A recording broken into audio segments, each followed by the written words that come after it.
లూకా సువార్త 23వ అధ్యాయము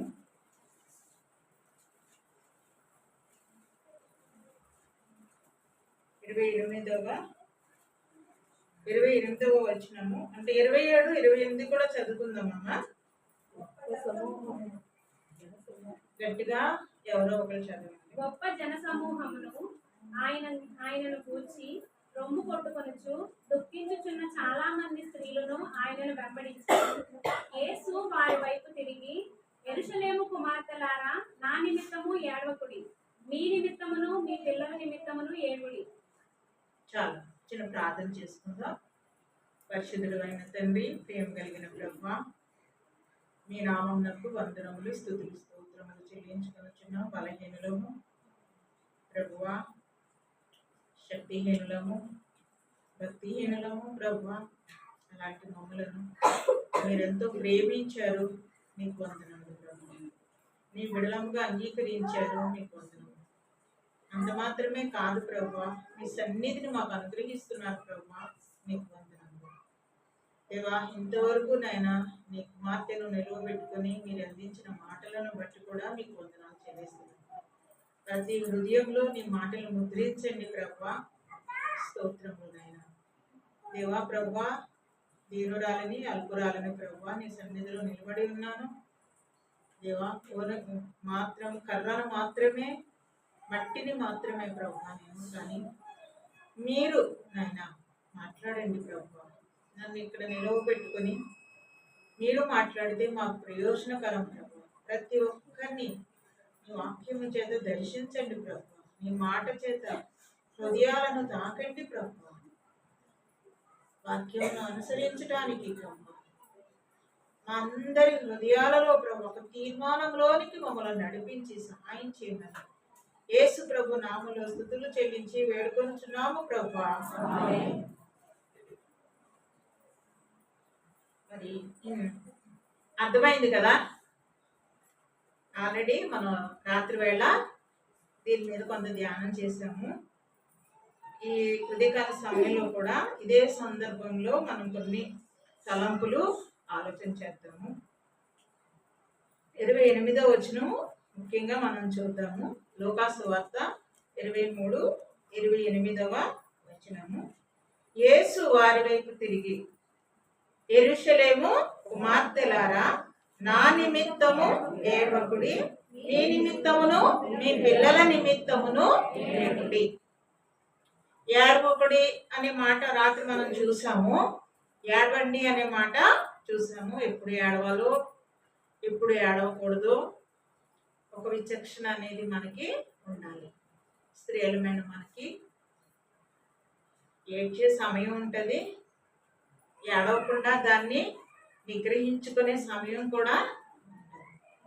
ఒక్కొక్కసారి ఏడిస్తే చులకన చేయబడతాం, ఒక్కొక్కసారి ఏడిస్తే మనమేంటో అర్థమవుతాం అవతల వాళ్ళకి. అయితే ఆ సమయం తెలియాలి, ఎప్పుడు ఏడవాలో మనకు తెలియాలి, ఎప్పుడు ఏడవకూడదో కూడా మనకు తెలియాలి. ప్రభు నేర్పిస్తున్నారు అన్నమాట. మీరు ఏడవకండి అని చెప్తున్నారు, ఏడవండి అని చెప్తున్నారు. ఒక రకంగానేమో నా నిమిత్తం ఏడవకండి, మీ నిమిత్తం మీ పిల్లల నిమిత్తం ఏడవండి అని చెప్తున్నారు. అదే సమయంలో వ్యక్తిగతంగా కూడా మన దైనందిన జీవితంలో కూడా ఈ రెండు సందర్భాలు మనకి ఉపయోగకరంగా ఉంటాయి. అంటే మనకు ఒక విచక్షణ, వివేచన, మనం ఏది చేసినా మనకి విచక్షణ ఉండాలి, వివేచన ఉండాలి. ఎప్పుడు ఏడవాలో మనకు తెలియాలి, ఎప్పుడు ఏడవకూడదో తెలియాలి. ఇప్పుడే మనం విన్నాం కదా మార్త గురించి, మరియ గురించి. మొదటిగా ఆమెకు తెలియలేదు, ఎలా మాట్లాడాలో తెలియలేదు, ప్రభు ఉండగా ఎలా ప్రవర్తించాలో తెలియలేదు. మామూలుగా మా ప్రభువేగా, మాకు రోజు వచ్చే ఆయనేగా, ఏం కాదే అని కొంచెం ఎలా తీసుకుంది, సింపుల్గా తీసుకుంది ప్రభుని. కానీ ఉండే కొద్దీ, సహవాసం చేసే కొద్దీ ఆ కుటుంబంలో ప్రభువు చేసిన కార్యాలు అనుభవిస్తూ ఉన్నప్పుడు ప్రభు ఎంత గొప్పవాడో అర్థమైంది. ఇప్పుడు ఆ ప్రభువుతో ఎలా మసులుకోవాలో అర్థమైంది, ఎలా ఏం చేయాలో అర్థమైంది, ఎలా మాట్లాడాలో అర్థమైంది. ఇప్పుడు ఎలా ఉంది? చాలా చాలా నిదానంగా ఉంది. ప్రతి దానికి రెండు ఉంటాయి. ఎప్పుడు ఎలా ఉండాలో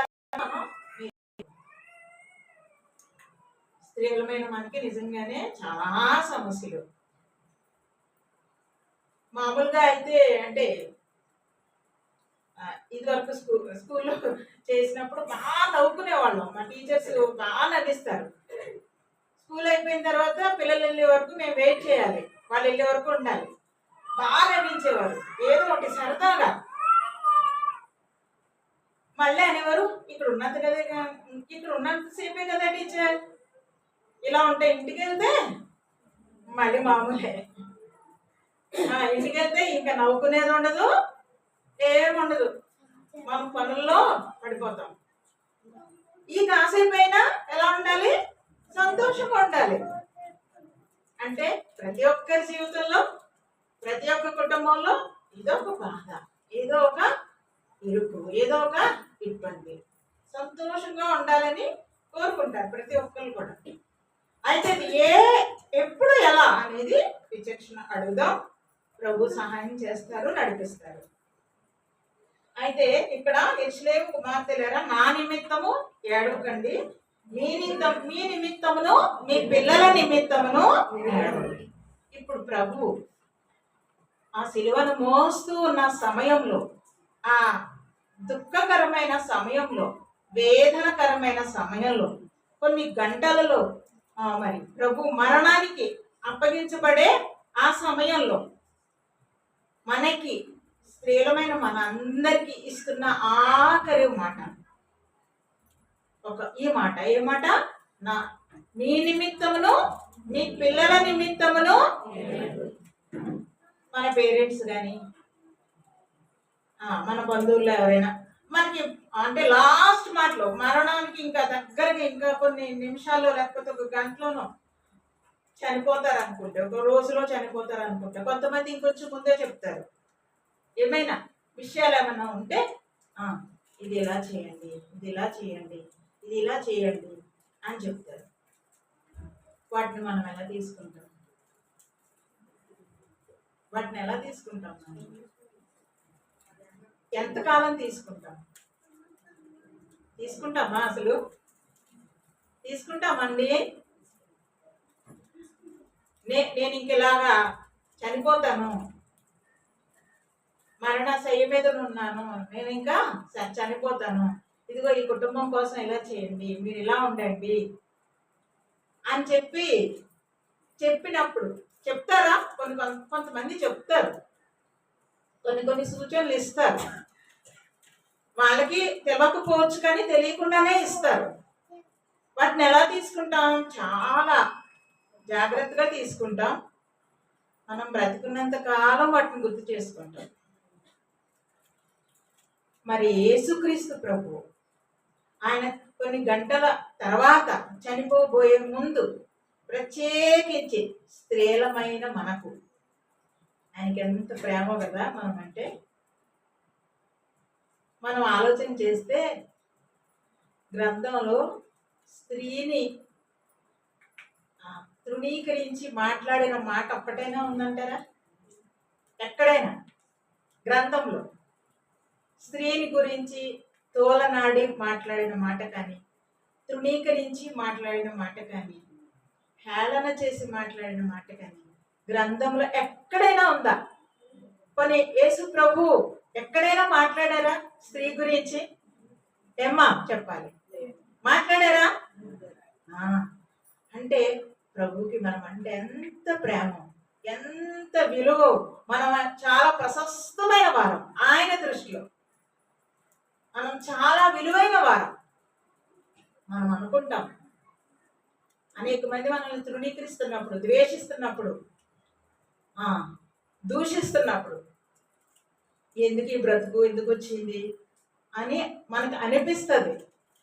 కానీ కాదు, ప్రభు ఏమంటున్నారు, నువ్వు చాలా విలువైనదానివి, నా దృష్టిలో నువ్వు చాలా చాలా విలువైన దానివి అని ప్రభువు చెప్తున్నారు ఈ ఉదయకాల సమయంలో. అవును, మనందరము కూడా ప్రభువు దృష్టిలో విలువైన వారు. అందుకే మనకి ఆ ఆఖరి గంటలలో చెప్తూ ఉన్నారు, అమ్మా నీ నిమిత్తం ఏడుగు, నీ పిల్లల నిమిత్తం ఏడు. అంటే ఇప్పుడు ఫస్ట్ ఎవరి నిమిత్తం ఏడవాలన్నమాట? మన కోసం ఏడు. మామూలుగా అయితే మనం ఏం చేస్తాం, కుటుంబం అంతటి కోసం పని చేస్తాం, బిడ్డల కోసం చేస్తాం, భర్త కోసం చేస్తాం. తినాల్సి వచ్చినప్పుడు ఏం చేస్తాం, మనల్ని మనం పక్కన పెట్టుకుంటాం. వాళ్ళు తింటే చాలు, వాళ్ళకు పెడితే చాలు. మనం రాత్రి కూర ఏమన్నా ఉందా, రాత్రి మిగిలిన ఏమైనా ఉన్నాయా, లేకపోతే ఇంకో ఇప్పుడు ఫ్రిడ్జ్లో వచ్చినాయి కదా, 2 రోజుల ముందు ఏమైనా ఉన్నాయా, ఏం చేసుకుంటాం, వెతుక్కుంటాం. మనల్ని మనమే తగ్గించుకుంటూ ఉంటాం. అంటే మనకి కుటుంబం పట్ల ఉన్న బాధ్యతను బట్టి అలా చేస్తాము. ప్రభువు ఆయనే మనల్ని ప్రేమిస్తూ, ఇప్పుడు నీ కుటుంబం కంటే ఎవరు ముఖ్యం? ఎవరు ముఖ్యం? నువ్వే ముఖ్యం. నీ కుటుంబానికి ఫస్ట్ నువ్వు ముఖ్యం. నీవు ముఖ్యం అని నువ్వు అనుకున్నప్పుడు నీ కుటుంబానికి నువ్వు ముఖ్యురాలు అవుతావు. అప్పుడు గుర్తుపెట్టుకోండి బాగా, మీరు ఫస్ట్ మీ కుటుంబాన్ని గురించి ఆలోచించుకుంటున్నప్పుడు ముందు మీ మనసును అడుక్కోండి, నా గురించి నేను ఆలోచించుకోవాలి. అంటే ఇది స్వార్థం అవదు, అది మరలా కుటుంబానికే ఉపయోగపడుతుంది. కాబట్టి నా గురించి నేను నిర్లక్ష్యం చేస్తున్నానా, నా ఆరోగ్యాన్ని కానీ నా ఆత్మీయ జీవితాన్ని కానీ, లేవడమే ఏం పుచ్చుకుంటాం, చీపురు పుచ్చుకుంటాం. ఎవరి కోసం? మన గృహం కోసం, కుటుంబం కోసం. మన గురించి మనం కొంచెం తీసుకోవాలి అని దేవుడు చెప్తున్నాడు అనమాట. మీ నిమిత్తం ఏడవండి అని చెప్తున్నారు. అయితే మరి మన నిమిత్తం యేసు ప్రభువే వ్యక్తిగతంగా ఆయన కోసం ఆయన కొన్ని గంటలు ప్రభు సన్నిధిలో ప్రార్థన చేశారు. రాత్రంతా ప్రార్థన చేశారు. గెత్సెమనే తోటలో ఆయన ప్రార్థన చేసింది లోకం కోసం కాదు. ఒకసారి చదవండి తర్వాత మీరు. లోకం కోసం ప్రార్థన చేశారా? దేనికోసం ప్రార్థన చేశారమ్మా ఆయన? దేనికోసం ప్రార్థన చేశారు? ఆయన చిత్తానుసారమైన మరణం కోసం, ఆయన చిత్తానుసారమైన కార్యం కోసం, నీ చిత్తం కోసం నన్ను నడిపించు ప్రభువా. లోకం కోసం చేశారా, ఆయన కోసం చేశారా? కరెక్ట్గా చెప్పాలి. లోకం కోసం చేశారా, ఆయన కోసం చేసుకున్నారా? ఆయన కోసం చేసుకున్నారు. అంటే ఆయన జీవితంలో దేవుని చిత్తము మాత్రమే జరగాలి. ఆయన జీవితంలో దేవుని చిత్తము మాత్రమే జరగాలి అంటే ఏం చేయాలి? ప్రార్థన చేయాలి. ఆయన జీవితంలో దేవుని చిత్తము మాత్రమే జరగాలి అంటే ప్రార్థన ద్వారానే జరుగుతుంది. ప్రార్థన చేయకుండా ప్రభువా నీ కోసమే వచ్చాను, నీ ప్రజల కోసమే వచ్చాను, ఈ ప్రజలందరి కోసం ప్రాణం పెట్టడానికే వచ్చాను ప్రభువా, ఇంక నేనేం చేయాలి, ఇప్పుడు నేనేం ప్రార్థన చేయాలి అనుకుంటే అది దైవ చిత్తానుసారంగా జరగదు. అక్కడ చాలా చాలా ఆటంకాలు రెడీగా ఉన్నాయి. ప్రభువు సిలువ కొయ్యకు వెళ్ళకుండా ఆపడం కోసం చాలా సన్నివేశాలు సిద్ధంగా ఉన్నాయి. ఎందుకంటే ప్రభు సిలువ వేయబడితే లోకానికి ఏమొస్తుంది? రక్షణ కలుగుతుంది. మనందరికి ఏం కలుగుతుంది? ఆత్మ రక్షణ కలుగుతుంది. మనందరం ఎక్కడికి చేర్చబడతాం? దేవుని రాజ్యంలోనికి ప్రభు అందుకే సిలువ వేయబడకుండా ఉండాలి అని చాలా చాలా చాలా సన్నివేశాలు చుట్టూ రెడీగా ఉన్నాయి. అందుకే యేసు ప్రభు తెలుసు ఆ విషయం. అందుకే ప్రభు నీ చిత్తం ఆయన చిత్తం జరగాలంటే మనం ఏం చేయాలి? ప్రార్థన చేయాలి. యేసు ప్రభువే దైవ మానవుడే, దైవ కుమారుడే. ఆయన చిత్తం నెరవేర్చడం కోసం ఆయన ప్రార్థన చేస్తే నా ప్రాణము మరణమగునంతగా దుఃఖములో మునిగి ఉన్నది అన్నంత రోదనతో ఆయన ప్రార్థన చేస్తే మరి మనం ఎలా చేయాలి? ప్రార్థన మనం ఎలా చేయాలి? దేవుని బిడ్డలంగా మనం జీవించాలి అంటే ఆయనే చెప్తున్నారు కదా, మీకోసం ముందు ప్రార్థన చేసుకోండి, మీ నిమిత్తము ప్రార్థన చేయండి. మన నిమిత్తము మనం ప్రార్థన చేసుకుంటే కనీసం ఒక పావు గంట మన గురించి మనం ప్రార్థన చేసుకోవాలి. అలా ప్రార్థన చేసుకుంటే గనక తప్పకుండా మనము మన కుటుంబాలకు ఆశీర్వాదకరంగా దేవుడు చేస్తాడు. మనము ఆశీర్వాదకరంగా ఉంటాము, మన కుటుంబానికి ఆశీర్వాదకరంగా ఉంటాము, మన కుటుంబము మిగతా చాలా విషయాల్లో ఆశీర్వాదకరంగా ఉంటుంది. ప్రార్థన చేయాలి ప్రతి ఒక్కరు. మన కోసం మనం ప్రార్థన చేయాలి. ప్రభువా, నన్ను ఈ లోకంలో జన్మింప చేసావు, ఈ లోకంలో నన్ను జీవింప చేస్తున్నావు, ఈ లోకంలో ఉండగా నన్ను రక్షించుకున్నావు, సంఘంలో చేర్చావు ప్రభువా. ఆయన రక్తము, నీ రక్తము నా మీద ప్రోక్షించబడింది ప్రభువా. కాబట్టి మనము ఆయన దృష్టికి చాలా చాలా విలువైన వారు. ఆయన ప్రశస్త రక్తంతో ఆయన మనల్ని కడిగారు కాబట్టి మనం ఆయన దృష్టికి చాలా ప్రశస్తమైన వారు. మన ఇంట్లో ఉండే వెండి కంటే బంగారం కంటే కూడా మనము ప్రభువుకి చాలా ప్రశస్తమైన వారు, ప్రతిష్ఠింపబడిన వారు. అది ముందు మనం గుర్తెరగాలి. స్త్రీలంగా గుర్తెరిగి మనము మన గురించి మనము ప్రార్థన చేసుకోవాలి. నేను విలువైన దాన్ని ప్రభువా, నేను ఎలా జీవించాలి, నేను ఎలాగా ఈ లోకంలో ఉండగా ఎలాగ నేను బ్రతకాలో నాకు నేర్పించు ప్రభువా, ఎలాగ నీ సన్నిధిలో ప్రార్థించాలో నేర్పించు ప్రభువా అని మనము ప్రార్థన చేద్దాం. ఒక్కసారి విలాప వాక్యాలు మనందరికీ తెలిసిన వాక్య భాగాలే, ఒకసారి జ్ఞాపకం చేసుకుంటున్నాం అంతే.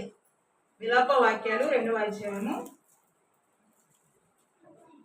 18 నుంచి 18వ వచనం చదవండి అమ్మా. జనులు హృదయపూర్వకంగా యెహోవాను మొరపెట్టుదురు.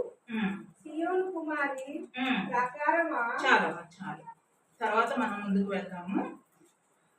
విలాప వాక్యాలు 2వ అధ్యాయము 18వ వచనంలో జనులు హృదయపూర్వకముగా యెహోవాకు మొర్రపెట్టుదురు. సీయోను కుమారి ప్రాకారమా. సీయోను కుమారి ప్రాకారమా. సీయోను కుమారి అంటే ఎవరు అని అంటే రక్షించబడిన నువ్వు నేను. సీయోను కుమారి అంటే ఎవరమ్మా? ఎంతమంది రక్షణ పొందున్నారు ఒక్కసారి చూపిస్తారా? రక్షణ పొందిన వాళ్ళు పర్వాలేదు, పైకి చూపించండి. ఇంకా థ్యాంక్ యూ. ఇంకా చేతులు ఎత్తిన వాళ్ళు ఇంకా సీయోను కుమార్తెలుగా తీర్చబడలేదు. ఇక్కడ సీయోను కుమారి ప్రాకారమా. సీయోను కుమారి ఇప్పుడు ఎలా ఉందంట? సీయోను కుమారి ఎలా ఉందంట? ప్రాకారంలా ఉందంట. సీయోను కుమారి ఇప్పుడు ఎలా ఉందంట? ప్రాకారంలో ఉందంట. అంటే ఇప్పుడు ఇల్లులు ఉన్నాయి కదా, ఇంటికి ఏముంటుంది? ప్రహరీ గోడ ఉంటుంది. ప్రహరీ గోడ ఉంటే ఏంటి ఉపయోగం? రక్షణ ఉంటుంది కదా, భద్రత. బయట నుంచి ఏవి యానిమల్స్ ఏవి రావడానికి ఉండదు. మనకు తెలియని వాళ్ళు ఎవరు గమ్మునే లోపలికి రాలేరు. లోపల ఉన్న వాళ్ళు మనం గోడ ఉందనుకోండి, ప్రహరీ ఉందనుకోండి, లోపల మనం ఉంటాము. లోపల మనం ఎలా ఉంటాము? ఎలాంటి మనసుతో ఉంటాం? ఎలాంటి హృదయంతో ఉంటాం? చెప్తారా? చెప్పమ్మా. ఇక్కడ వాళ్ళు చెప్పాలి.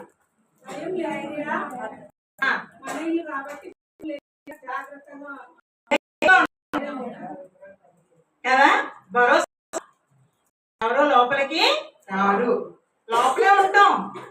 కానీ ఆకారం లేకపోతే మన మనసు ఎలా ఉంటుంది? ఎవరైనా వస్తారు, ఎవరైనా లోపలికి వస్తారేమో. లోపలే ఇంట్లోనే ఉంటాం కానీ ఈ మనల్ని అదే ప్రకారం ఉందనుకోండి, ఏం చేస్తాం? చాలా ధైర్యంగా ఉంటాము, నిర్భయంగా ఉంటాము, నిదానంగా ఉంటాము. ఇంక ఏ భయము మనల్ని వెంటాడదు, ప్రశాంతంగా ఉంటాము. అది మన ప్రాకారం ఉంటే మనకుండే భద్రత. అది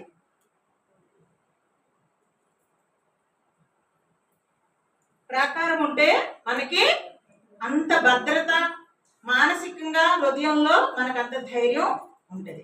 అయితే ఇప్పుడు సియోను కుమారుని లేకపోతే స్త్రీలమైన మనల్ని ఎలా చెప్తున్నారు ఆయన? మనమే మామూలుగా అయితే పురుషులు ఉంటే మనకి ధైర్యం కదా అనుకుంటాం.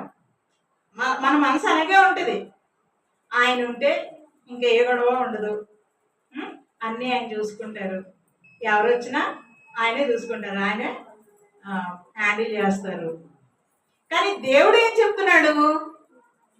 నువ్వే ఆ ప్రాకారము, నీ కుటుంబానికి నువ్వే ప్రాకారము. సియోను కుమారి ప్రాకారమా, నిన్నే ప్రాకారంగా చేయాలని ఆయన ఇష్టపడుతున్నారు. ఆలోచించాలి, దేవుడు ఎంత ఆలోచన కలిగి ఉన్నారో మన పట్ల.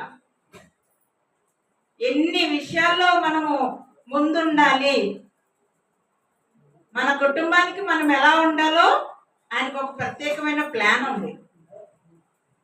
నాకేం తెలుసు, నేను బలహీనురాల్ని, నేను సంపాదిస్తానా, ఏమన్నానా, నాకు చదువు లేదు, ఎన్నో విధాలుగా మనము మనమే తగ్గించుకుని మన భర్తల్ని హెచ్చిస్తాం. అంటే భర్తల్ని హెచ్చించకూడదన్న ఉద్దేశం కాదు, మనల్ని మనమేంటో తెలియాలి, మనకు తెలియాలి. యేసు ప్రభు చెప్తున్నారు, నువ్వు సియోను కుమారి ప్రాకారమా. ఇప్పుడు చదవండి అమ్మా. కన్నీరు పారనిము, విరామము కలుగనీయకు, నీ కంటి పాపము విశ్రమింపనీయకు, నీ కంటి పాపను విశ్రమింపనీయకు. నీవు లేచి మొదటి జామున మొరపెట్టు. అందరూ కొంచెం ఆ వాక్యాలని మనసులో చూడండి అమ్మా, అందరూ కూడా. నీవు లేచి మొదటి జామున మొరపెట్టు. నీళ్లు కుమ్మరించినట్లు ప్రభు సన్నిధిని నీ హృదయమును కుమ్మరించుము. నీ పసిపిల్లల ప్రాణము కొరకు నీ చేతులను ఆయన తడియు చేసుము. ప్రతి వీధి మొగను ఆకలి కొని వాడు చీలుచున్నారు. చాలండి. ఈ 2 వచనాల్లో ఏం చెయ్యాలో చెప్తున్నారు. మీ నిమిత్తం, మీ బిడ్డల నిమిత్తం అని విన్నాం కదా. మీ నిమిత్తము, మీ బిడ్డల నిమిత్తము ఏడవండి అన్నారు కదా.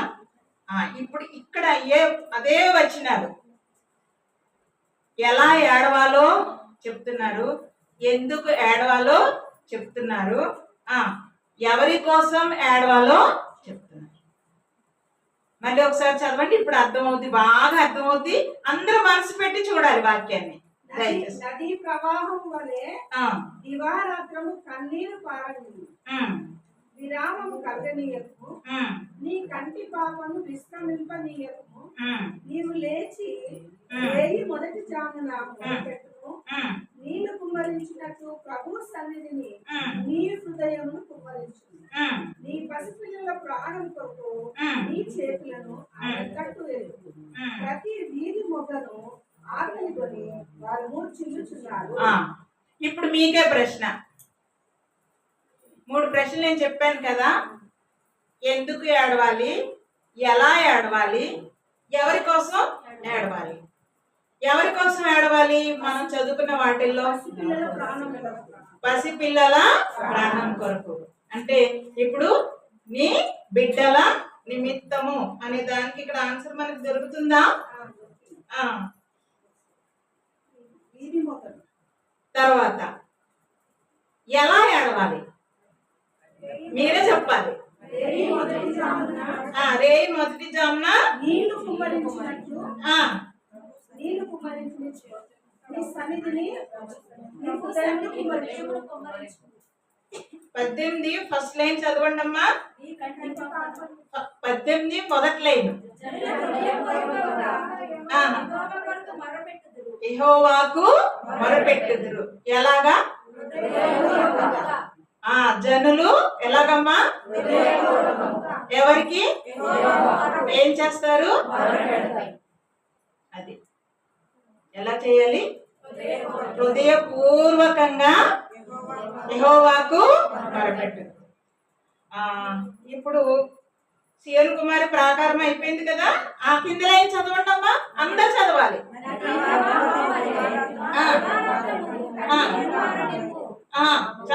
ఆగండి అమ్మా, ఆగండి. మీరు ఇప్పుడు చెప్పండి.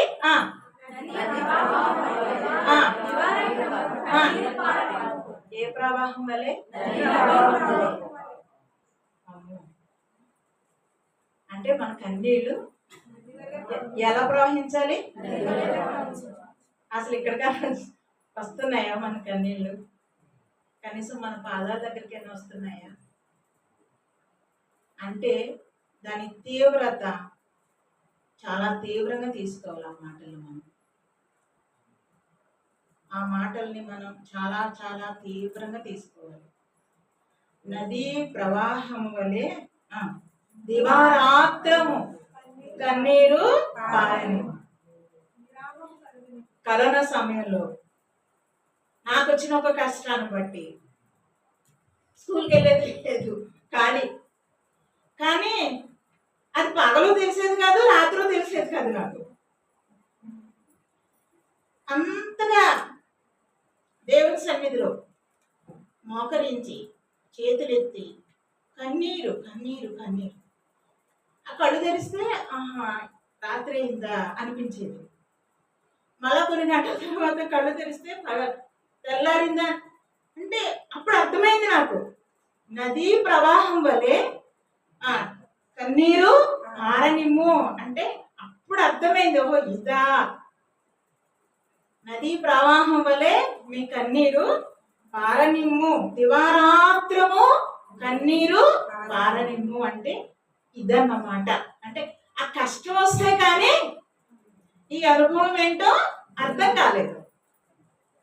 కొన్నిసార్లు మనకి కొన్ని కష్టాలను పంపించి అప్పుడు ఆ ప్రార్థన ఆ ఆత్మీయతలోనికి మనల్ని నడిపిస్తారన్నమాట. నిజంగా మరి ఆ ప్రార్థన జీవితాన్ని, ఆ కన్నీటిని దేవుడు నేర్పించారు. నాకు ఎలా చెయ్యాలో నేర్పించారు, నడిపించారు. ఆ కష్టం నుండి చాలా సులువుగా బయటికి తీసుకొచ్చారు. అయితే అది జీవిత అంతం వరకు ఒక గొప్ప అనుభవం. ఇంకా నది వలె నా హృదయాన్ని ఎలాగా, నా కన్నీళ్ళని ఎలా పారనివ్వాలో దివారాత్రము అంటే దివారాత్రం అంటే పగలు ఎలా ప్రార్థన చేయాలో నేర్పించారు. ఇప్పుడు అది చాలా అనుభవంలోకి వచ్చింది నాకు. అయితే అంటే అంతవరకు ప్రార్థన చేయలేదా అంటే ప్రార్థన చేసుకుంటూనే ఉన్నాను. ఎప్పుడు దేవుని విడిచిపెట్టలేదు, దేవుని నుండి దూరం కాలేదు, దేవుని కృపలోనే ఉన్నాను, కొనసాగుతున్నాను, అన్నీ ఉన్నాయి. ఆ కష్టాన్ని బట్టి, ఆ శ్రమను బట్టి, ఆ వేదనను బట్టి ఇంకెక్కువ కొన్ని గంటలు గంటలు గంటలు ఇంకా ఇంతగా ప్రభు నడిపించారు. ఇప్పుడు మనం విన్నాం కదా, వాళ్ళకి వచ్చిన కష్టం మరియా మార్తలు గొప్ప అనుభవం చూశారు. మనకి అందుకే వస్తాయి కష్టాలు వచ్చాయని మనం బాధపడకూడదు, వేదన పడకూడదు. సేవలో వచ్చినా, కుటుంబంలో వచ్చినా, విశ్వాస జీవితంలో వచ్చినా, రక్త సంబంధుల మధ్య వచ్చినా మనం వెళ్ళిపోకూడదు. కానీ ఇందులో ఏదో ఒక మేలు దాని ఏదో నేర్పిస్తారు ప్రభు అనే ఒక విశ్వాసం మనం కలిగి ఉండాలి. నదీ ప్రవాహం వలె దివారాత్రము నీవు కన్నీరు పారనిమ్ము, విరామము కలుగనీయకము. ఇంకా ఎలా చేయాలంట? ఇంకొక లైన్ చూడండి. ఇప్పుడు నీ కంటి పాపను విశ్రమింపనీయకము. ఇంకొక లైను, నీవు లేచి రేయి మొదటి జామున మొరపెట్టుము. ఎలా ప్రార్థన చేయాలో దేవుడు మనకి నేర్పిస్తున్నారు. ఎంతగా నేర్చుకుంటామో మనం, దేవుని మాటకి ఎంత విధేయత చూపిస్తామో, దేవుడు ఆ హృదయంలో ఆయన మాటకి ఎంత విలువిస్తామో. మన బిడ్డలు మనం చెప్పిన మాట వినకపోతే ఏమంటా, రా నీళ్ళు ఇవ్వరా అంటే పోయి తీసుకో అంటే, తాగలేవా, తీసుకోలేవా, నేను ఇవ్వాలా నీకు అన్నారు అనుకోండి, ఎంత వేదన పడతాం, చాలా కోపం వస్తుంది. మరి ఇప్పుడు కూడా మనం కూడా ప్రభు చెప్తున్నారు, ఇలా చేయండి అమ్మా, ఇది మీకోసమే, మీ నిమిత్తమే, మీ బిడ్డల నిమిత్తమే, నా కోసమేమీ కాదు అని చెప్తున్నారు. ఎంతవరకు తీసుకుందాం మన హృదయానికి, మన జీవితానికి దీన్ని ఎంతవరకు తీసుకుందాం అంటారా వద్దంటారా? ఏమా చెప్పాలి? ప్రతి ఒక్కళ్ళం తీసుకుందాం. ఎలా చేయాలో చెప్తున్నారు, ఎవరి కోసం చేయాలో చెప్తున్నారు. 19వ వచనంలో రేయి మొదటి జామున నువ్వు లేచి రేయి మొదటి జామున ఎప్పుడు లేవాలో చెప్తున్నారు. అబ్బా ఎంత గొప్ప దేవుడు అండి! అసలు ఏం చేయాలో చెప్తున్నారు, ఎప్పుడు లేవాలో చెప్తున్నారు, ఎలా ప్రార్థన చేయాలో చెప్తున్నారు, ఎలా కన్నీరు కార్చాలో చెప్తున్నారు. ఇప్పుడు నీళ్లు చదవండి, అందరూ చదవాలి. అది నీళ్లు కుమ్మరించినట్లు ప్రభువు సన్నిధిని నీ హృదయమును కుమ్మరించుము. నీళ్లు కుమ్మరించడం అంటే కదా, వాన, వర్షం, ఇంకా ఇంకొక పేరేమైనా ఉందా? భారీ వర్షం, తుఫాను. అబ్బాయి వచ్చినాయి చూసారా? చినుకుల వస్తే ఎలా ఉంటుంది? కొంచెం నేల ఏదో అలా ఇది అవుతుంది అంతే. వాన అంటే ఇంకొంచెం పెరుగుతుంది, వర్షం అంటే ఇంకొంచెం ఎక్కువ వస్తుంది బాగా. తర్వాత భారీ వర్షం, తుఫాన్. ఆలోచించండి, ఇప్పుడు ఆలోచించండి. నీళ్లు కుమ్మరించినట్టు అంటే ఆలోచించండి. ఏమ్మా, నీళ్లు కుమ్మరించడం అంటే ఏంటో ఆలోచించండి. ఇప్పుడు దేవుని సన్నిధిలో నీళ్లు కుమ్మరించినట్లుగా ఏం కుమ్మరించాలి? హృదయాన్ని కుమ్మరించాలి. దేవుని సన్నిధిలో నీళ్లు కుమ్మరించినట్లుగా అంటే ఒక బిందుతో ఇలా పోస్తే ఎలా ఉంటుందో అలాగా ఏం కుమ్మరించాలి? మన హృదయాన్ని కుమ్మరించాలి. దేవుడు అలా చేసినప్పుడు నిన్ను ఆశీర్వదిస్తాడు. నిన్ను బట్టి, నువ్వు చేసిన ప్రార్థనను బట్టి నీ కుటుంబాన్ని కూడా ఆశీర్వదిస్తాడు. ఎందుకు చేయాలి, ఎలా చేయాలో చూసాము, ఎవరి కోసం చేయాలో చూసాము. ఎందుకు చేయాలి అంటే ఏమంటున్నాడు? సియోను కుమారి, సియోను కుమారి, నీవు ఏమై ఉన్నావు? నీ కుటుంబానికి ఏమై ఉన్నావు? ప్రాకారంగా ఉన్నావు. కాబట్టి నువ్వు ప్రార్థన చేయాలి. ఎందుకు చేయాలి అంటే, ఎందుకు నీ హృదయాన్ని దేవుని సన్నిధిలో కుమ్మరించాలి అంటే, ఎందుకు నదీ ప్రవాహం వల్లే దివారాత్రము కన్నీరు కార్చాలి అంటే, నీ కుటుంబానికి నువ్వు ప్రాకారంగా ఉన్నావు. అందువల్ల నువ్వు ప్రార్థన చేయాలి. నువ్వు ప్రాకారంగా ఉన్నావు కానీ నువ్వు ప్రార్థన చేయట్లేదు. ఆ ప్రాకారంలో ఆ గోడలో ఎక్కడో ఒక చోట ఒక బేట వస్తుంది, ఒక కన్నం వస్తుంది. దానిలో నుండి శత్రువు లోపలికి వచ్చే ప్రమాదం ఉంది. అందుకే ఎల్లప్పుడూ ప్రార్థించే అనుభవంలోనే ఉండాలి. దివారాత్రము నువ్వు నేను మన నిమిత్తం, మన కుటుంబం నిమిత్తము చెప్పిన నీవు ఆజ్ఞలను కట్టడలను అనుసరించి నడిచినలా నీవు బ్రతుకుదువు అని చెప్తున్నారు. కాబట్టి అది ఆయన ఆజ్ఞ. ఆయన మనకు చెప్తున్నారు, స్త్రీలంగా మనల్ని ప్రేమించి మనల్ని విలువైన వారిగా ఎంచి అని చెప్తున్నారు. కాబట్టి ఏం చేయాలి? మనం ఏం చేద్దామమ్మా? ప్రార్థన చేద్దాం. ఆయన తప్పకుండా కార్యాలు చేస్తారు. ఆయన చెప్పింది మనం చేయాలి.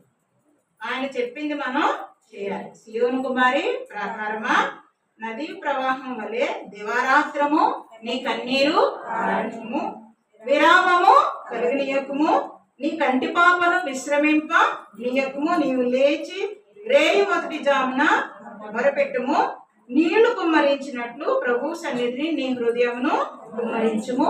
నీ పసిపిల్లల ప్రాణము కొరకు నీ చేతులను ఆయన తట్టు ఎత్తుము. ప్రతి వీధి మొగును ఆకలి కొనిన వారు మూర్ఛిల్లుచున్నారు. మనందరికీ తెలుసు ఇప్పుడు మన కుటుంబాల్లో బిడ్డల పరిస్థితులు. చిన్న బిడ్డల దగ్గర నుంచి పెద్ద బిడ్డల వరకు నిన్న అక్క చెప్పారు. దేంతో ఉంటున్నారు? జీవితాలు నాశనం అయిపోతున్నాయి. వారిని బట్టి వాళ్ళు పెద్ద అయిన తర్వాత కుటుంబాలు నాశనం అయిపోతున్నాయి. చాలా నష్టం కలుగుతూ ఉంది. వాటన్నిటి నుండి మన బిడ్డలు తప్పించబడాలి అంటే ఏం చేయాలి? మనం ప్రార్థన చేయాలి. మనకు ఒక డౌట్ వస్తుంది, నాకు వచ్చింది, అందుకని మీకు కూడా వస్తుందని చెప్తున్నాను. మరి కన్నీరు కారిస్తే మన బిడ్డలకి ప్రాకారం అవుతుందా? అది అవుతుందా? దేవుడు చెప్పాడు కదా, ఆయన చెప్పారు కాబట్టి అది అవుతుంది. ఎలాగో చెప్తాను. ఇశ్రాయేలీలు ఐగుప్తు దేశంలో నుండి వచ్చారు కదా, సముద్రంలో వచ్చేసి ఇప్పుడు ఏమైతే ఉన్నాడు సముద్రంలో. ఇప్పుడు దేవుడు అద్భుతం చేశాడు కదా. ఏం చేశాడు దేవుడు? అద్భుతం. అందరు సముద్రమును రెండు పాయలుగా చేశాడు. ఇప్పుడు ఆ సముద్రపు నీరు ఏమైంది? ఇటు పక్క అటు పక్క అయితే నీరేమవుతుంది? నమ్ముతున్నారా? నమ్ముదామా? నమ్ముదాం.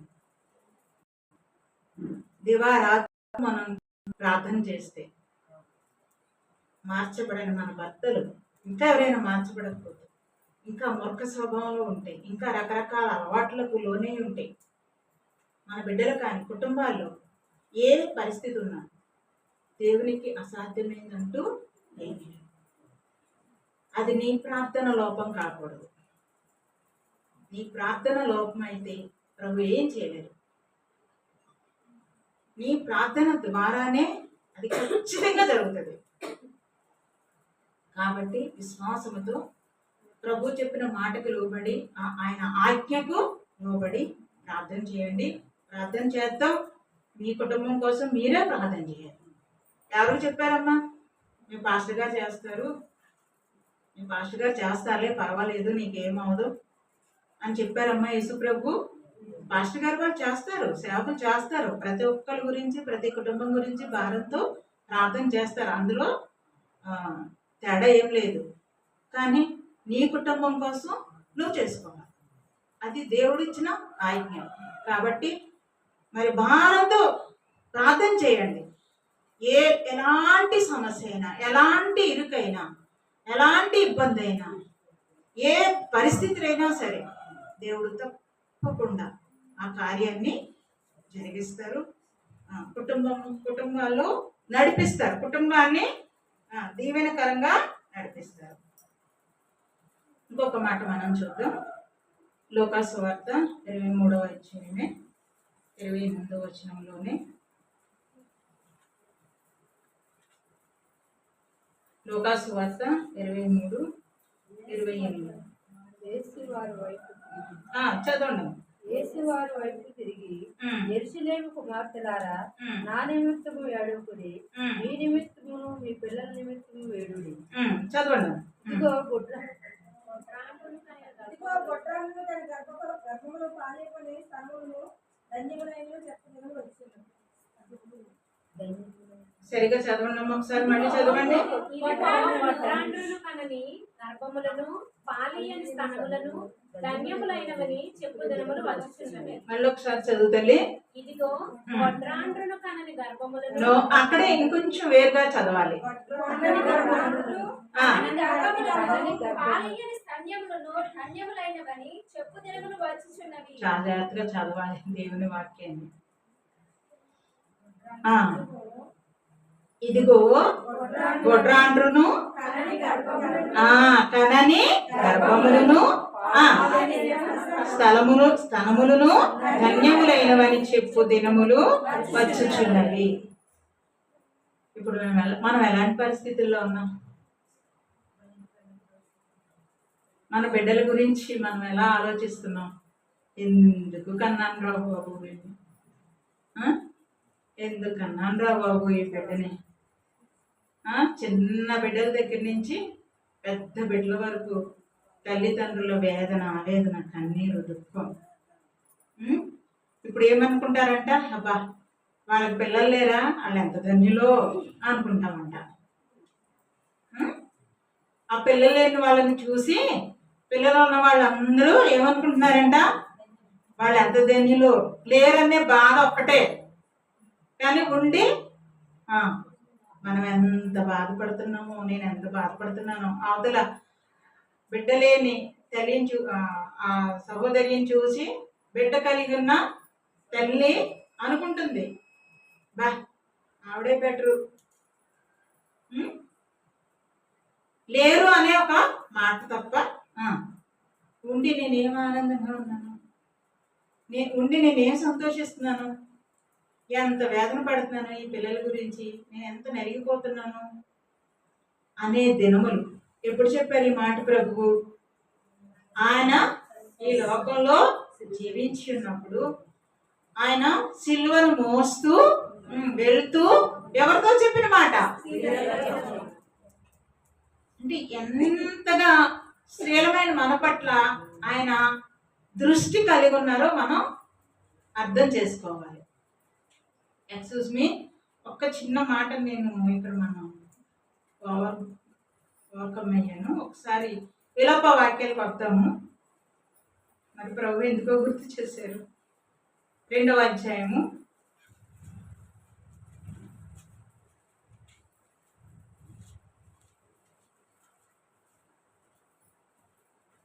18-19 మనం చదివాం కదా.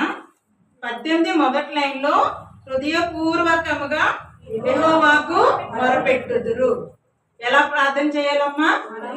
హృదయపూర్వకముగా యెహోవాకు మొరపెట్టుదురు. తర్వాత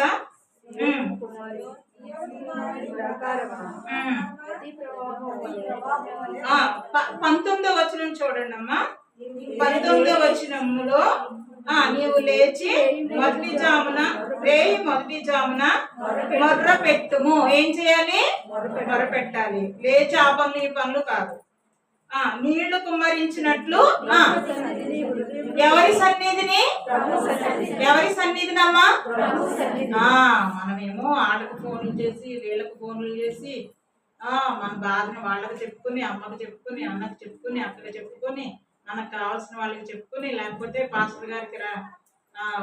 పాస్టర్ గారికి ఫోన్ చేసి, అయ్యగారు నా పరిస్థితి ఇలా ఉందండి, ప్రార్థన చేయండి.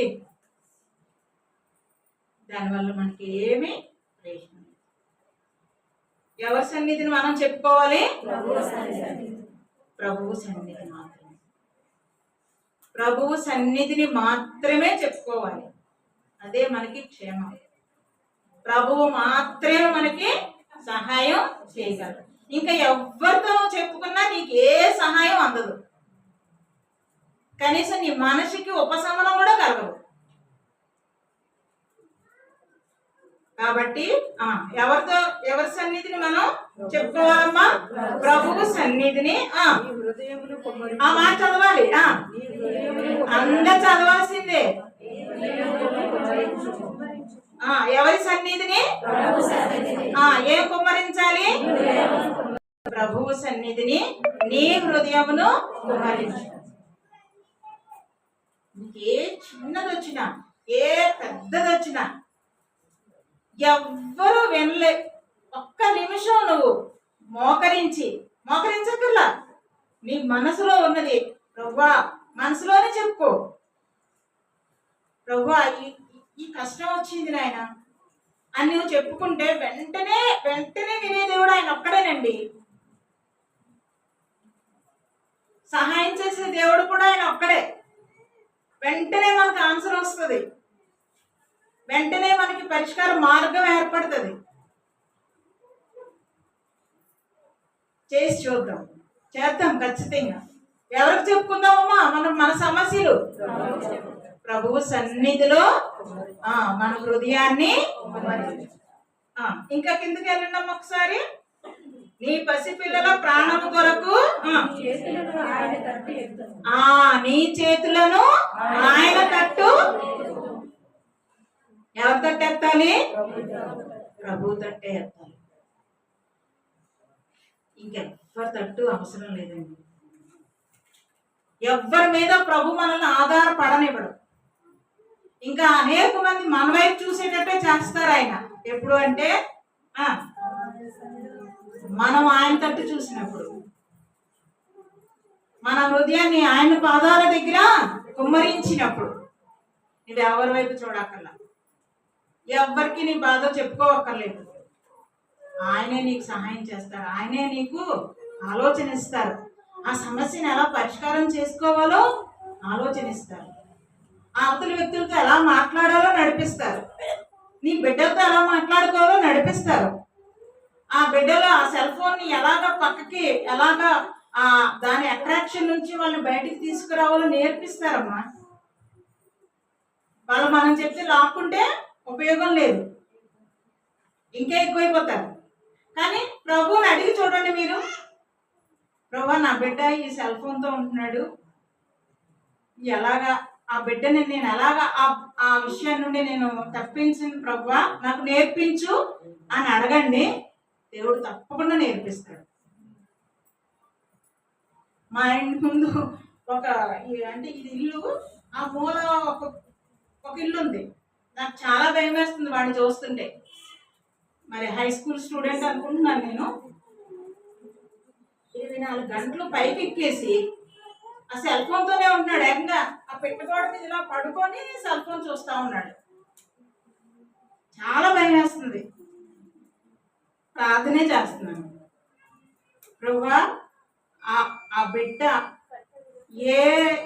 ఎందులో ఉన్నాడో, ఆ సెల్ ఫోన్లోనే రకరకాలు ఉన్నాయి కదా, ఏది మార్చేస్తున్నాడో తెలియదు ప్రభువా, ఆ బిడ్డను తప్పించు అని ప్రార్థన అయితే చేస్తాను. చాలా ప్రమాదకరమైన పరిస్థితుల్లో మన బిడ్డలు ఉన్నారండి. వాళ్ళని తప్పని మనం అనలేదు. అయితే ఆ ప్రమాదకరమైన పరిస్థితుల్ని మనం తప్పించుకోవడం మన చేతిలోనే ఉంది. అంత గొప్ప దేవుడు మన ముందున్నారు, మనలో ఉన్నారు. ఆయన మనకి తప్పకుండా సహాయం చేస్తారు. ప్రార్థన చేద్దాం. ఎవరి వైపు చూడాలి? ఎవరి తట్టు ఎత్తాలి? ప్రభువు తట్టు మన హృదయాలు ఎత్తాలి. దావీదు కీర్తనలో మనం చదివితే దావీదు చేసే ప్రార్థన ప్రార్థన ప్రార్థన ప్రార్థన ప్రార్థన. ఇంకొక చోట యెహోవా నా మొర ఆలకించు అంటారు. కొండల తట్టు నా కనులెత్తుచున్నాను, నాకు సహాయం ఎక్కడి నుండి వచ్చును అంటాడు. అంటే దావీదు రాజుగారు కదా, దావీదు జ్ఞానం లేదా? దావీదు ఆ పరిస్థితులను చక్కదిద్దుకోలేడా? దావీదు వీరుడు కదా, శూరుడు కదా, గొప్ప జ్ఞానవంతుడు కదా, సైన్యాన్ని నడిపించినోడు కదా.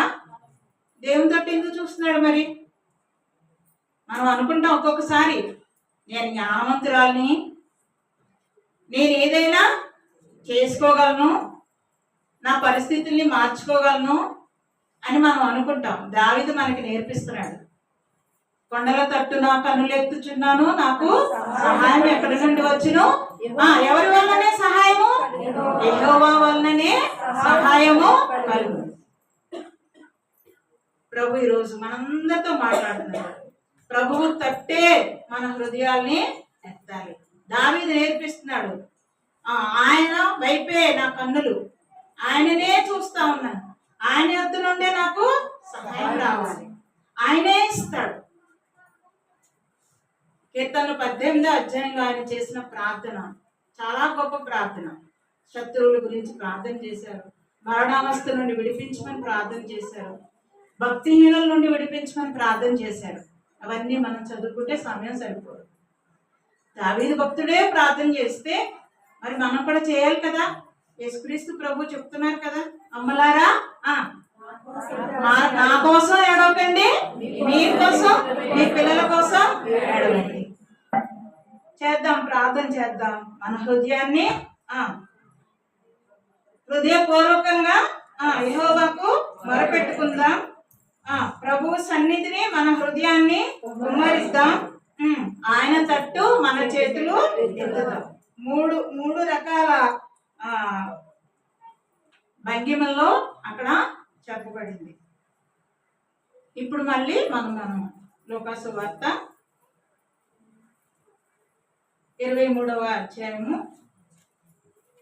28వ వచనంకి వద్దాము.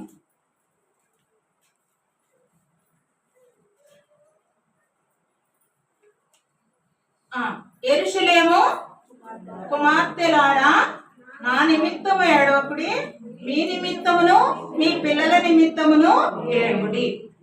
ఇందాక సియోను కుమారి ప్రాకారమా అని చదివాము. ఇక్కడ ఏం చదువుతున్నామమ్మా? యెరూషలేము కుమార్తెలారా, యెరూషలేము కుమార్తెలారా. పాత నిబంధనలో యెరూషలేము అంటే దేనికి సంబంధించింది? అది యెరూషలేము దేవుని పట్టణము. ఇంకా చెప్పండి, యెరూషలేము గురించి చెప్పండి. పాత నిబంధనలో ఉండే యెరూషలేము గురించి చెప్పండి అమ్మా. మనకు తెలిసినవన్నీ చెప్పాలి. యెరూషలేములో ఏముంది? దేవుని మందిరం ఉంది. ఇంకా ఏముంది? ఏర్పాటు చేయబడిన స్థలము, ఎన్నుకొనబడిన స్థలము, ప్రతిష్ఠించబడిన స్థలము, దేవుడే తన సన్నిధిని అక్కడ ఉంచిన స్థలం. ఇంకా చాలా ఉన్నాయి యెరూషలేము పట్టణాన్ని గురించి, ఇశ్రాయేలు దేశాన్ని గురించి చాలా ఆధిక్యతలు యెరూషలేము గురించి ఉన్నాయి. మరి ఇప్పుడు యెరూషలేము నూతన గ్రంథానికి మనం తీసుకుంటే, మరి యెరూషలేము, నూతన యెరూషలేము ఏంటి? మంచిది. నూతన యెరూషలేము ఏంటమ్మా? సంఘము. ఆనాటి యెరూషలేము ఇశ్రాయేలీల దేశం, ఇప్పుడు యెరూషలేము ఏంటి? సంఘం. ఇప్పుడు ఏమని చెప్తున్నారు ఆయన? ఏమని పిలుస్తున్నారు ఆయన? యెరూషలేము కుమార్తెలారా. ఏమ్మా, ప్రభు మనకి ఎంత విలువిచ్చారో అర్థమవుతుంది? అసలు అర్థమవుతుందా? యెరూషలేము కుమార్తెలారా, యెరూషలేము కుమార్తెలతో ఆయన మనల్ని పోల్చుకుని చూసుకుంటున్నారు. మనల్ని ఆయన కుమార్తెలు అంటే సంఘంగా ఆయన మనల్ని చూసుకుంటున్నారు. ఆయన కుమార్తెలుగా ఆయన మనల్ని చూస్తూ ఉన్నారు. యెరూషలేము కుమార్తెలారా ఏం చేయాలి?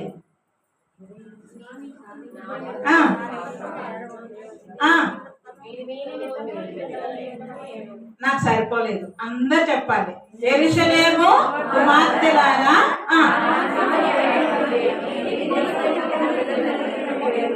ఏడుగుడి. అయితే ఇప్పుడు ఏం చేయాలి మనం? చెప్పాలి. దేనికోసం అమ్మా? ఇందాక విలాప వాక్యాల్లో ఎవరి కోసం ఉంది అక్కడ?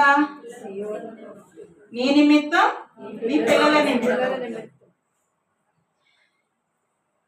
ఇప్పుడు నా నిమిత్తం యెరూషలేము కుమార్తెలారా, నా నిమిత్తం ఏడవకండి, మీ పిల్లల నిమిత్తము, మీ నిమిత్తము, మీ పిల్లల నిమిత్తము ఏడవండి.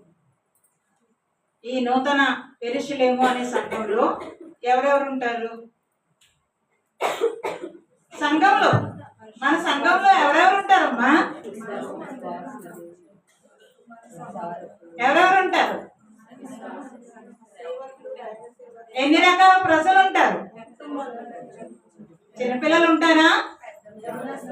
యవనస్తులు ఉంటారా? మధ్య వయసులు ఉంటారా? వృద్ధులు ఉంటారా? స్త్రీలు ఉంటారా? పురుషులు ఉంటారా? సంఘంలో అన్ని రకాల ప్రజలు ఉంటారు. ఇప్పుడు ఒక్కసారి లూకాసు వార్త 19వ అధ్యాయానికి వద్దాము. 19:40 నుంచి చదువుదాం. ఆయన వారిని చూసి, వీరు ఊరకుండిన ఎడల ఈ రాళ్ళు కేకలు వేయనని మీతో చెప్పుచున్నానని. చదవండి. ఆయన పట్టణమునకు సమీపించినప్పుడు దానిని చూసి దాని విషయమై ఏడ్చి, నీవును ఈ దినమందైనను సమాధాన సంబంధమైన సంగతులను తెలిసిపోయిన ఎడల నీకెంతో మేలు, గాని ఇప్పుడవి నీ కన్నులకు మరుగు చేయబడి ఉన్నవి. ప్రభువు నిన్ను దర్శించిన కాలము నీవు ఎరుగకుంటివి గనుక నీ శత్రువులు నీ చుట్టూ కట్టి ముట్టడి వేసి అన్ని ప్రక్కలను నిన్ను అరికట్టి నీలో నుండి నీ పిల్లలతో కూడా నిన్ను నేల కలిపి నీలో రాతి మీద రాయి నిలిచి ఉండనియ్యని దినములు వచ్చినని చెప్పాను. చాలు. ఇక్కడ రాత్రి మనం ఒక విషయాన్ని గుర్తు చేసుకున్నాం. ప్రభువు ఏడ్చారు అని. దేనికోసం ఏడ్చారని చెప్పుకున్నాం? యెరూషలేమును గురించి ఏడ్చారు అని చెప్పుకున్నాం.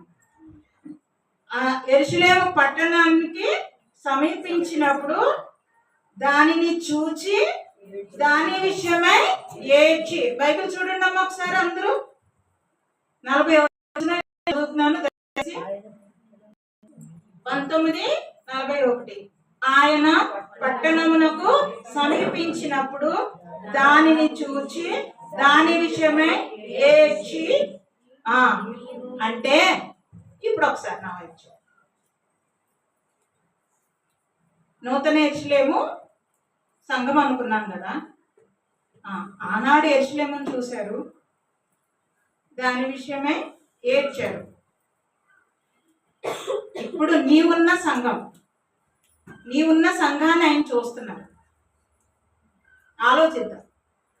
నీవున్న సంఘాన్ని, మనమున్న సంఘాలని ఆయన చూస్తున్నారు. లేకపోతే నేను నా స్థానిక సంఘాన్ని చూస్తున్నాను. చూచినప్పుడు ఎలా ఉందా సంఘం? ప్రభువు ఏడ్చేటట్టుగా ఉందా? ప్రభువు ఆనందపడేటట్టుగా ఉందా? ఆలోచన చేయాలి. ప్రభు ఆనాడు యెరూషలేమును చూసి దాని విషయమై ఏడ్చారంట. ఈనాడు మన సంఘాన్ని చూసి ఆయన ఎలా స్పందిస్తున్నారు మనం ఒక్కసారి ప్రశ్న వేసుకోవాలి. ఆ కింద వచ్చిన చూసి మనం పైకి వెళ్దాం. మళ్ళీని నీవును ఈ నీ దినమందైనను సమాధాన సంబంధమైన సంగతులను తెలుసుకుని ఎడల నీకెంతో మేలు, గాని ఇప్పుడు అవి నీ కన్నులకు మరుగు చేయబడింది. ఏ సంగతులు తెలుసుకోవాలంట? చదవండి ఒకసారి.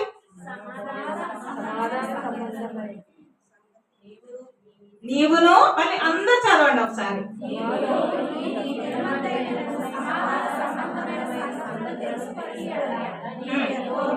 చాలు చాలు చాలు చాలు. నీవును అంటే ఎవరున్నావు అందులో? ఎవరైతే ఆ వాక్యం చదువుతున్నారో, ఎవరైతే ఆ వాక్యాన్ని వింటున్నారో వారందరూ. నీవును ఈ దినమందైనను, ప్రస్తుతం ఇప్పుడు, సమాధాన సంబంధమైన సంగతులను తెలుసుకొనిన ఎడల. సమాధాన సంబంధమైన సంగతులు తెలుసుకోవాలి అండి.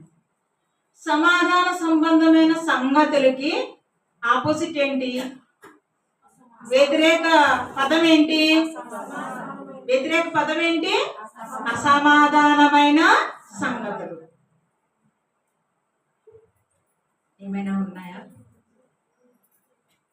ఉంటాయి, ఖచ్చితంగా ఉంటాయి.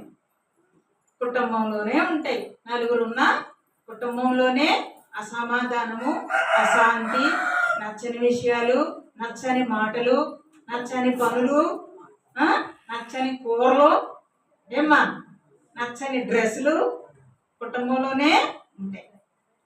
మరి సంఘము ఇన్ని కుటుంబాలు, లేకపోతే 3 గ్రామాల వాళ్ళు కలుస్తున్నారు కదా, 3 సంఘాల్లో అసమాధానమైన సంగతులు ఉంటాయంటారా? ఏమ్మా ఉంటాయంటారా? ఉండవంటారా? ఉంటాయి. అయితే ప్రభు ఏం చెప్తున్నారు? ఏం తెలుసుకోవాలని చెప్తున్నారు ఆయన? ఏం తెలుసుకోవాలి? అక్కడ చూసి చెప్పాలి మీరు. సమాధాన సంబంధమైన సంగతులు తెలిసికొనిన ఎడల. నీకు అర్థం చేసుకోండి. ఒకవేళ సంఘంలో నాయకుల పట్ల కానివ్వండి, విశ్వాసుల పట్ల కానివ్వండి, మీ సహోదరులు మీ మధ్య, మన మధ్య ఒకరి పట్ల ఒకరికి ఏదైనా అసమాధానమైన సంగతులు ఉంటే కనుక ఏం తెలుసుకోవాలంట మనం? సమాధాన సంబంధమైన సంగతులు. మనకి ఆలోచనలు వస్తాయి, తేడాలు కనబడతాయి. ఆ తేడాలు కనబడినప్పుడు ఏం చేయాలి? సమాధాన సంగతుల్ని మనము తెలుసుకోవాలి. ఆ కష్టం కలిగినప్పుడు, ఆ శ్రమ కలిగినప్పుడు, ఒకవేళ అవతల వాళ్ళ ద్వారా నువ్వు గాయపరచబడి ఉండొచ్చు, నీకు కష్టం కలిగి ఉండొచ్చు, నీకు కన్నీరు వచ్చి ఉండొచ్చు, నీ హృదయం భారంతో నిండిపోయి ఉండొచ్చు. ఏం తెలుసుకోవాలి మనం? ఏం తెలుసుకోవాలమ్మా? సమాధాన సంబంధమైన సంగతులు తెలుసుకుంటే ఏంటి? ఎవరికి మేలు? ఎవరికి మేలు? అక్కడ ఒక మాట ఉంది చూడండి అమ్మా. అక్కడ ఒక మాట ఉంది చూడండి ఆ వచనంలో.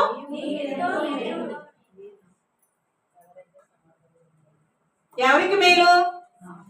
ఎవరికి మేలు? నీవు సమాధాన సంబంధమైన సంగతులు నువ్వు తెలుసుకుంటే నీకే మేలు. నీకు మేలు జరగాలి అంటే సమాధానమైన సంగతుల్నే తెలుసుకోవాలి. ఉంటాయి, ఉండవని నేను అన్నాను. ఎందుకంటే అందులో నుంచి వస్తున్న వాళ్ళమే అందరం కూడా. విశ్వాస జీవితం అంటే ఒక ప్రత్యేకంగా ఏమీ ఉండదు కదా, అందరము కలిసే ఉంటాము. అదే స్వభావం, అదే మనుషులు, అవే పరిస్థితులు. కాబట్టి అందరికీ అనుభవాలు ఉంటాయి. అయితే దాన్ని బట్టి మన సహోదరులు మనం తృణీకరించకూడదు. ఆ పరిస్థితులను బట్టి దైవజనుల్ని తృణీకరించకూడదు. ఆ పరిస్థితులను బట్టి సంఘాన్ని దూషించకూడదు. అదే సమయంలో సమాధాన సంగతుల్ని తెలుసుకోవాలి. అంటే ఎలా సమాధానంగా ఉండాలి, ఎలా సమాధానంతో కొనసాగాలి, ఇతరులతో ఎలాగ సంబంధాన్ని కలిగి ఉండాలి, సమాధానాన్ని కలిగి ఉండాలి అనే విషయాన్ని మనం తెలుసుకోవాలంటే ఎలా తెలుస్తుంది మనకి? ఏమన్నా క్లాసులకి వెళ్ళాలా? ప్రార్థన వాక్యం. ప్రార్థన చేసుకుని మన వాక్యం చదువుకుంటున్నప్పుడు దేవుడు మనతో మాట్లాడతాడు. ఆ మాట పట్టుకోవడమే.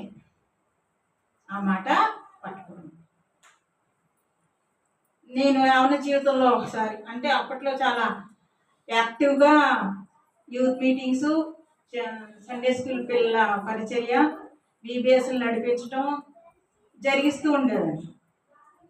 యూత్ మీటింగ్స్, రిట్రీట్స్ అయిపోయినాయి. అయిపోయాక చాలా గాయమైపోయింది, మనసు, హృదయం చాలా పెద్ద గాయం అయిపోయింది. ఏమీ లేదు, గాయం చేయబడ్డానికి ఏమీ కారణం లేదు, కానీ చాలా గాయమైంది. ప్రార్థన చేసుకున్నాను, ప్రభువా ఇందులో నాదేమైనా తప్పు ఉందా? నేను ఎవరినైనా గాయపరిచానా? నేను ఎవరికైనా ఏదైనా నష్టం చేశానా? నాకు తెలియజేయ ప్రభు. నా తప్పు ఉంటే నేను వెళ్ళి క్షమాపణ అడుగుతాను. లేదు, నా తప్పు లేకపోతే నాతో మాట్లాడు అని నేను అలాగే అంటే అటు ఇటు ఆలోచిస్తూనే తిరుగుతూనే ప్రార్థన చేసుకున్నాను. ఒక్కసారి అంటే ప్రభువు మనకి ఏ విధంగా సహాయం చేస్తారో అనే దానికోసమే చెప్తున్నాను. ఫిలిప్పీ పత్రిక 2వ అధ్యాయము 14-15 రెండు కలిసి ఉన్నాయి. మీరు మూర్ఖమైన వక్రజనం మధ్య నిరపరాధులను, నిష్కలంకులను, అనింద్యులనైన దేవుని కుమారులగునట్లు సనుగులను, సంశయములను మాని సమస్త కార్యములను చేయుడి. ఈ వాక్యం ద్వారా ప్రభు నన్ను చాలా బలపరిచారు. మీరు మూర్ఖమైన వక్రజనము మధ్య నిరపరాధులను, నిష్కలంకులను, అనింద్యులనునైనా దేవుని కుమారులగునట్లు. అక్కడితో ఆగిపోయిందండి నాకు మనసు. చాలా నెమ్మది వచ్చింది. నిరపరాధులను, నిష్కలంకులను, అనింద్యులనునైనా దేవుని కుమారులగునట్లు. నాకు అర్థమైంది, నా వల్ల ఏమీ ఎవ్వరికీ ఇబ్బంది కలగలేదు అని నాకు అర్థమైంది. ఇప్పుడు నేను ఎలా ఉండాలన్నమాట? మూర్ఖమైన వక్రజనం మధ్య అవతల వాళ్ళు మాటలు వేస్తున్నప్పుడు నేను ఎలా ఉండాలన్నమాట? నిర్దోషంగా, నిష్కలంకంగా, నిరపరాధిగా, దేవుని కుమార్తెగా ఉండాలి. అంటే ఈ రకంగా దేవుడు మనతో మాట్లాడతారు. సమాధాన సంబంధమైన సంగతులను మనం తెలుసుకోవాలి. అయితే అవి ఇప్పుడు కన్నులకు మరుగు చేయబడిందని ఆ రోజున చెప్పారు, కానీ దేవుని వాక్యం ద్వారా మనకు బయలుపరుస్తున్నారు. ఆ మాటలు మనం పట్టుకుందాం. 43వ వచనం, నిన్ను దర్శించిన కాలము. అందరూ బైబిల్ చూడండి అమ్మా. కరెంట్ లేదు, కొంచెం చాలా ఈజీగా ఉంది పరిస్థితులు. అయినా మనము వాక్యం మీద మనసు పెడితే ప్రభు మనల్ని దర్శిస్తారు. 43వ వచనంలో, ప్రభువు నిన్ను దర్శించిన కాలము నీవు ఎరుగకుంటివి గనుక నీ శత్రువులు నీ చుట్టూ గట్టు కట్టి ముట్టడి వేసి అన్ని ప్రక్కలను నిన్ను అరికట్టి నీలోనున్న నీ పిల్లలతో కూడా నిన్ను నేల కలిపి నీలో రాతి మీద రాయి నిలిచి ఉండని అని దినములు వచ్చునని చెప్పారు. నీలో రాతి మీద రాయి నిలువనీయని దినములు. రాళ్ళంటే ఎవరు? ఇప్పుడు ఆనాటి యెరూషలేము అంటే ఆ రాళ్ళు వేరు. ఇప్పుడు యెరూషలేము, నూతన యెరూషలేము సంఘము అని చెప్పుకున్నాం. ఇప్పుడు ఈ యెరూషలేములో, ఈ సంఘములో రాళ్ళంటే ఎవరమ్మా? ఎవరు? ఎక్కడుందా మాట? ఎవరైనా చెప్తారా? ఎవరైనా చెప్తారా? ఒకసారి చూద్దాం. 1 పేతురు పత్రిక 2వ అధ్యాయము 4, 5 చాలు. మనుషుల చేత విసర్జింపబడినను దేవుని దృష్టికి ఏర్పరచబడినదియు అమూల్యము సజీవమునైన రాయవు ప్రభువులతో వచ్చిన వారే యేసుక్రీస్తు ద్వారా దేవునికి అనుకూలములకు ఆత్మ సంబంధమైన బలులు అర్పించుటకు పరిశుద్ధ యాజకులుగా ఉండునట్లు మీరును సజీవమైన రాళ్ల వలె నుండి ఆత్మ సంబంధమైన మందిరముగా కట్టబడుతున్నారు. చాలు. ఇప్పుడు మనం ఎవరమ్మా? మనం ఎవరు? సజీవమైన ఎందులో? దేవుని సంఘంలో, దేవుని మందిరంలో. ఏ రాళ్ళం? సజీవమైన రాళ్ళు. అంటే ఇదైతే మామూలు సిమెంటు ఇసుక తో కట్టబడిన గోడ. కానీ అసలు ప్రభు దృష్టిలో సంఘం అంటే మనమే. నువ్వు ఒక రాయి, నేను ఒక రాయి. ఒక్కొక్కరు దేవుని యొక్క ప్రేమ చేత మన ఒక్కొక్కరి ప్రేమ చేత అతుకుబడి ఒక్కొక్క రాయి ఇలా వెళ్తూ వెళ్తూ వెళ్తూ వెళ్తూ ఒక సంఘముగా ఏర్పడ్డాం. సజీవమైన రాళ్ళం మనం. ఏం చెప్తున్నారు ప్రభు ఇక్కడ? రాయి మీద రాయి ఉండని దినములు. అంటే ఇప్పుడు ఏమవుతుంది అన్నమాట? ఏమవుతుంది? ఒక్కొక్క రాయి మీద రాయి ఉండని దినములు అంటే ఒక రాయి మీద ఇంకొక రాయి ఉండట్లేదు. అంటే నువ్వు నాకు చెప్పేది ఏంటి? నీవు చెప్పింది నేను వింటానేంటి? ఈ సంఘమేనా? ఇంకా సంఘం లేదా? ఇంకా సంఘాలే లేవా? ఇంకా సేవకుడే లేడా? విశ్వాసుల విషయాల్లో కూడా సజీవమైన రాళ్ల వలె నుండి ఆత్మ సంబంధమైన మందిరముగా కట్టబడుతున్నారు. ఆ ఆత్మ సంబంధమైన మందిరము కొరకే ప్రభువు సిలువ వేయబడ్డారు. ఆత్మ సంబంధమైన మందిరము కొరకే ఆయన ప్రాణం పెట్టారు. ఆయన రక్తము కార్చారు. ఎప్పుడు చెప్తున్నారు ఆయన? నిలువనీయని దినములు వస్తాయి, రాయి మీద రాయి నిలిచి ఉండని దినములు వస్తాయి అని ఆ రోజు చెప్పారు. ఇప్పుడు జరుగుతుంది. అది ఇప్పుడు జరుగుతుంది. హృదయాలలో సమాధానము లేదు. సంఘాలలో విశ్వాసుల మధ్యన సమాధానము లేదు. విశ్వాసుల మధ్యన ఒకరి పట్ల ఒకరికి ప్రేమ లేదు. ప్రేమ చేత అతుకబడాలి సంఘం, కానీ ఇప్పుడు ఏం లేదు, ప్రేమ లేదు. ఎలా చెప్తున్నారు ఆయన? ఈ మాట ఎలా చెప్తున్నారు ఒకసారి చూడండి. 19వ అధ్యాయము లోకాసువార్త 19:41.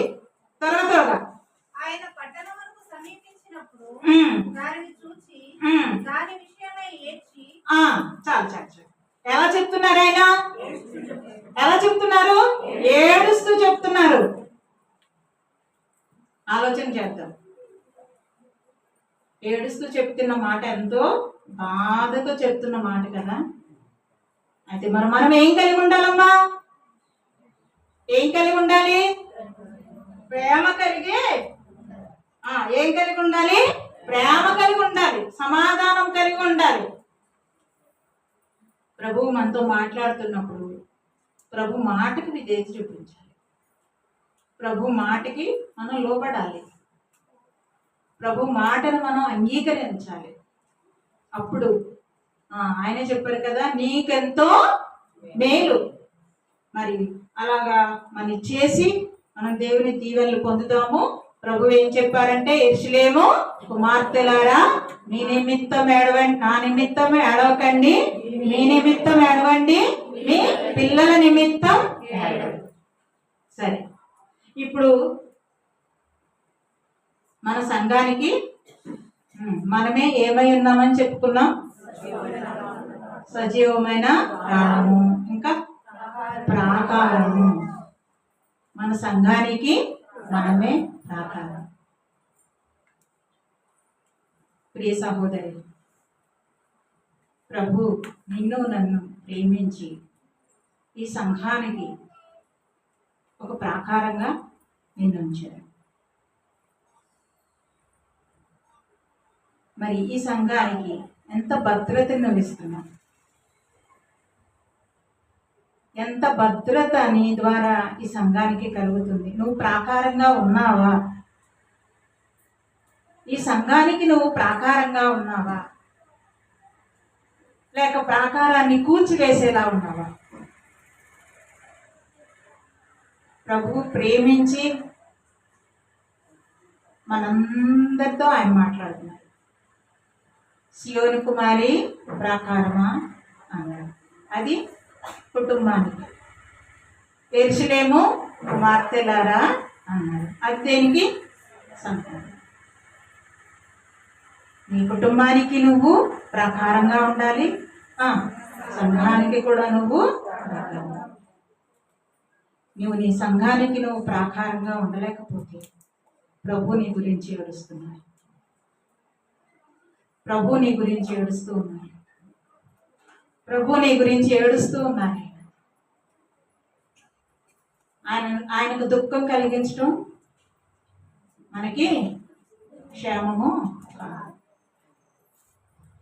ఈ రెండు విషయాలలో, కుటుంబం విషయంలో, సంఘం విషయంలో మనము ప్రాకారంగా ఉండాలి అంటే ముందు మనం, నీ నిమిత్తం అని చెప్పారు కదా, ముందు మనము ఎలా ఉండాలి? గట్టిగా ఉండాలి, ఆత్మీయతలో బలంగా ఉండాలి, విశ్వాసంలో బలంగా ఉండాలి, ప్రార్థన పరులంగా ఉండాలి, దేవుని వైపే చూడాలి. నువ్వు నేను ఎప్పుడైతే బలంగా ఉంటామో, దేవునిలో ఉంటామో, దేవుని వైపు చూస్తామో, దేవునినే వేడుకుంటాము, నీ కుటుంబానికి ఒక బలమైన ప్రాకారంగా ఆయన నిలబెడతాడు. నీ సంఘానికి కూడా ఆయన నిన్ను ప్రాకారంగా నిలబెడతాడు. ఒక్కొక్కసారి బేటలు వస్తూ ఉంటాయి కదా, ఆ బేటలు వచ్చినప్పుడు ఏం చేయాలి తెలుసా? నువ్వు మధ్య నిలబడాలి, సమాధానకర్తగా నిలబడాలి, శాంతిని నెలకొల్పే కర్తగా నువ్వు నిలబడాలి. అప్పుడు ఆ బేట ఏమవుతుందమ్మా? ఏమవుతుంది? మూర్చిపడిపోతుంది. అంతగా మనం దేవుని హత్తుకోవాలి, అంతగా మనల్ని మనం దేవునికి సమర్పించుకోవాలి. ఉన్నతమైన ఆశీర్వాదాలతో దేవుడు మనల్ని నడిపించేవాడుగా ఉన్నాడు. దేవుడి ఈ పరిశుద్ధ వాక్యాన్ని మనందరికీ దీవించి ఆశీర్వదించును గాక.